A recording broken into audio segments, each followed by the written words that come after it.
Hey folks! So I am going to put together a short tutorial for you on doing the mattress stitch. This is specific for the slouchy pullover knit along that we are currently running in December of 2017. And this particular pattern makes, it's on chunky yarn, and so it makes a really great way for me to be able to show you how to do this particular technique. So without further ado, here we go with the mattress stitch. With this particular technique, we have a sweater, and the side underarm of the sleeve and the side of the sweater needs to be seamed. So this side I've already done.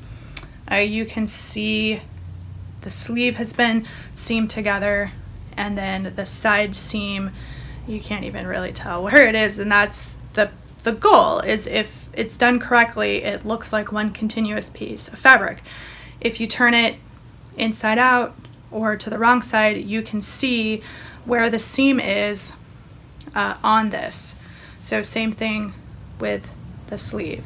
So one thing to consider when you're seaming a garment such as this, you actually want to not do one continuous line from one end to the other. You want to seam from the bottom edge to the underarm and then come back and do the edge of the sleeve to the underarm.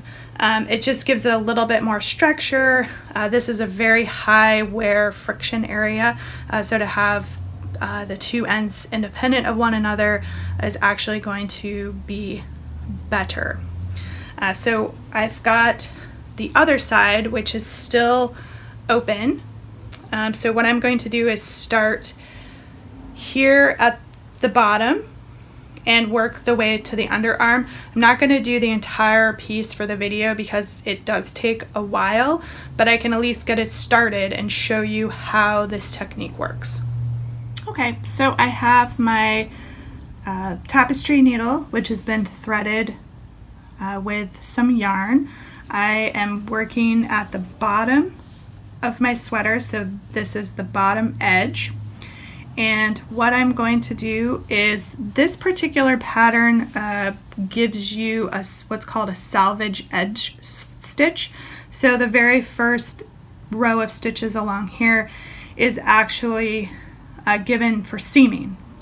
So what I'm going to be looking to do when I do the mattress stitch is I'm going to be using these stitches, this bar right here after the first row of stitches. So the bottom ones can be a little bit tricky, so I'm going to stick it in right there on the one side, pull my yarn through, leaving a little bit of a tail to weave in at the end, and I'm going to find the same. So I've got my first row of stitches,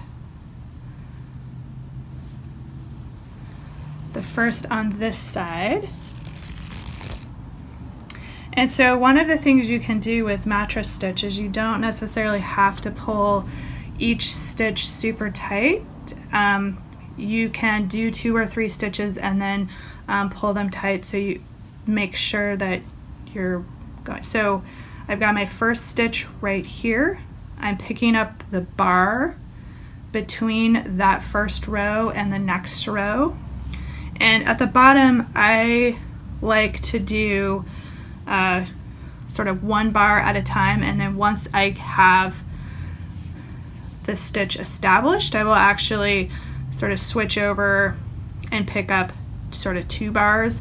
So I see 1 bar there, 2 bars, just because you can, and it will speed it up a little bit. I have a lot of extra yarn I'm playing with here just to make sure I don't run out. So you can see there's attached there. So I'm going to switch over to picking up 2 bars at once. And this is the part that's tedious, is for me pulling the yarn through, and why this tends to take a little bit of time. So again, there's the next 2 bars on the other side.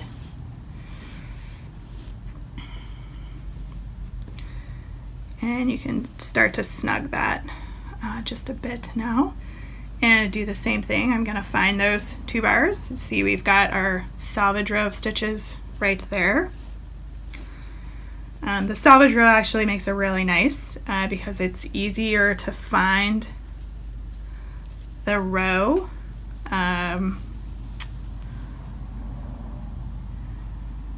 To pick up those stitches instead of having to find it on that very first row. So again, I've got those picked up, and I'm just going to keep working back and forth like that, making sure I'm staying on the same row. So one of the things that can happen is because the edges are sort of curling, if you see, I have to keep rolling the edge back to make sure I'm picking the bar from the same row.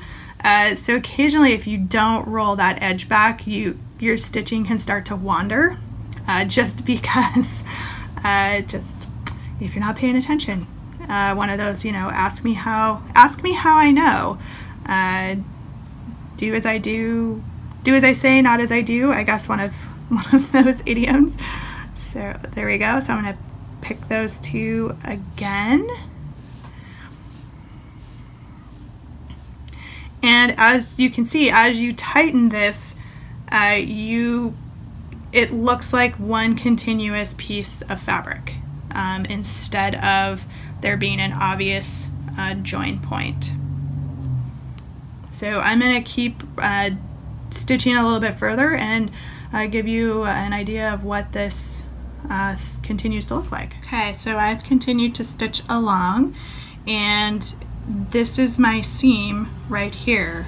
So as you can see, it's relatively invisible. You can see it when you flip over to the other side, but on the right side it's hidden. And that's what the mattress stitch will give you.